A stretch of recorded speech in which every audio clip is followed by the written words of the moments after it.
Kaugnay lang sa Tagay mga kapatid, nagpaalala ang Department of Health sa posibleng epekto ng labis na pag-inom ng alak ngayong Kapaskuhan.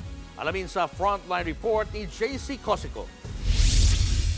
Kasabay ng season of giving ay season of inuman. Sunod-sunod na kasi ang mga Christmas party. Kaya ang ilan sa ating mga kapatid aminadong napapashot puno. Si Babet Sarbon, pantanggal stress daw ang pag-inom ng alak, lalo na sa mga selebrasyon gaya ng Pasko. Siyempre, pagka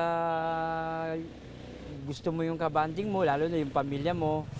Pero mga kapatid, abay hinay-hinay lang po sa kakatagay. Pwede kasing maging sanhiyan ng iba't ibang sakit sa atay, puso at cancer na kabilang sa mga naungunang sanhi ng pagkamatay sa bansa ayon sa Philippine Statistics Authority. Una nang sinabi ng Department of Health na walang ligtas na level sa pag-inom ng alak. Pero mas marami talaga siyang hindi magandang maidudulot. Kaya nga kung pwedeng maiwasan, mas magandang iwasan.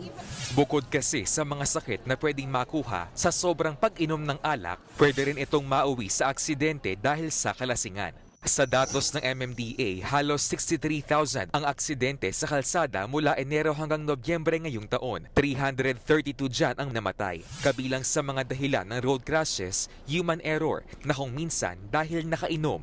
May mga tao naman ang apekto ng alak or ng alcohol, downer, inaantok. Yung iba naman, mas nagiging, as you said, malakas ang loob, no?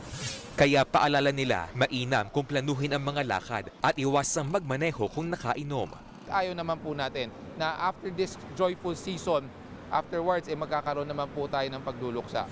Paalala ng DOH, maging responsable at disiplinado araw-araw. Nagbabalita mula sa Frontline, JC Cosico, News 5. Mga kapatid, Jiggy Manikad po, iba na ang may alam at may pakialam sa panahon ngayon. Para sa konkreto, kumpleto at komprehensibong balitaan sa Frontline, mag-follow at mag-subscribe sa social media pages ng News 5.